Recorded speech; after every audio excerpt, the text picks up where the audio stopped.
Եվ այսպես, առաջին վիդեոն ես այսպես եմ վերնագրել ինքնուրույն սովորել գերմաներեն եւ չձանձրանալ։ Ես արդեն բավականին մեծ փորձ ունեմ գերմաներենի ուսուցման, ասեմ որ դպրոցում կամ համալսարանում գերմաներեն չեմ հանցել եւ այն սկսել եմ ուսումնասիրել արդեն հասուն տարիքում։ Հետևաբար ընթացքում իմ սխալների վրա նաեւ սովորելով որոշակիորեն նաեւ հետազոտելով այդ ուսուցման մեթոդաբանությունները, ինձ համար առանձնացրել եմ որոշակի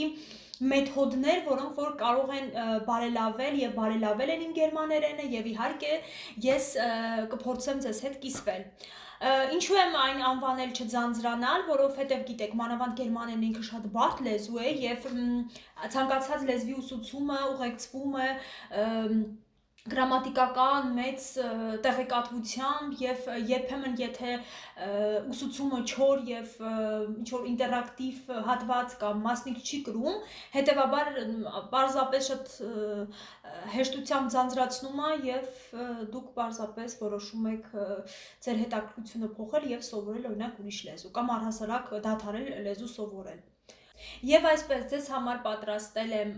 մի քանի խորհուրդ, որոնք որ կօգնեն ոչ միայն գերմաներենի ուսուցման հարցում, այլ առհասարակ լեզուների հարցում։ Առաջին իմ խորհուրդը նրանց համար է, ովքեր որ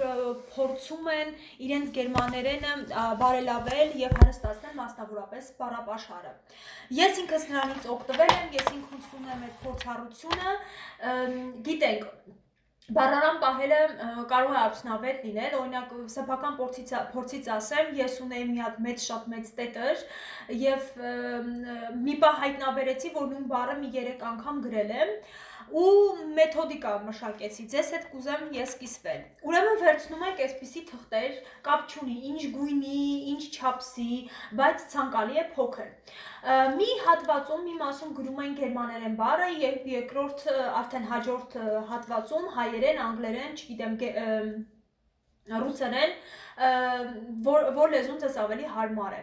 Եվ օրվա ընթացքում պայուսակի մեջ, դրամապանակի մեջ, չգիտեմ, գրպանում կարող ենք պահել այդ 5 թղթերը, ես խորհուրդ եմ տալիս 5, որովհետև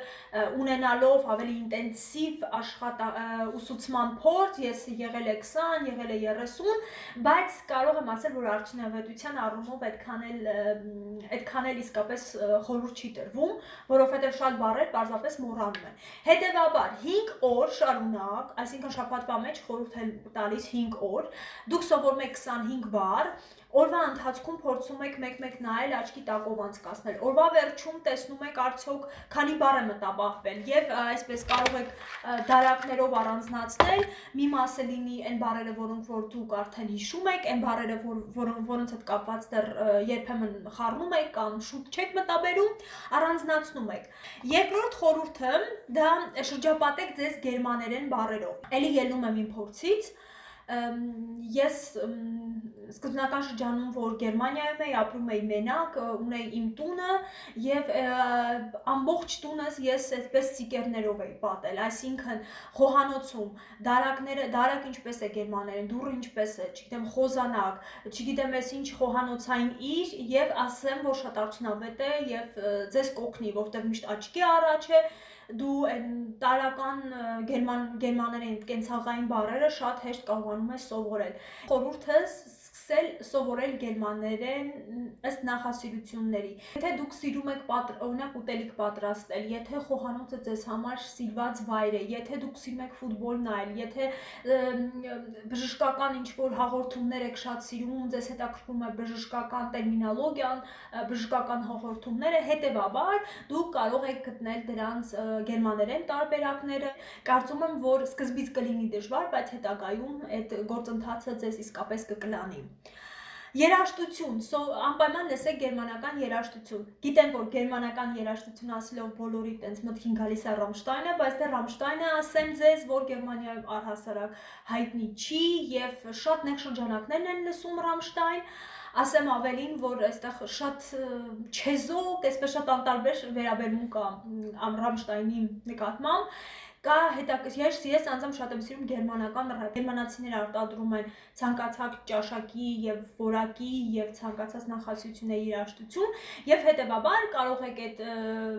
երաժշտությունը լսել, երգերը լսել, հետո անգամ կարաոկեով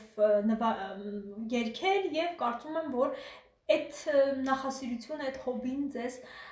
ավելի, այսպես ասեմ, կմոտեցնի գերմաներենի բարելավման։ Հաջորդ խորհուրդս էլի շատ հրաշալի զբաղմունք է դիտել մուլտիկներ, գերմաներեն թարգմանությամբ եւ գերմանական արտադրության մուլտիկներ։ Իրենք շատ հետաքրքիր են եւ այն մարդիկ, ովքեր որ նոր են գերմաներեն սովորում,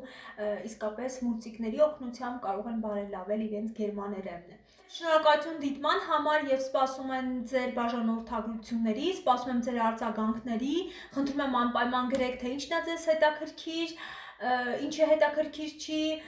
սպասում եմ նաև սիրելի հեյթերների արձագանքի, հետևաբար բաց եմ ցանկացած երկխոսության համար եւ ողջունում եմ բոլորիդ եւ մաղթում եմ բարի օր, մինչ նոր վիդեո, stay tuned, շնորհակալ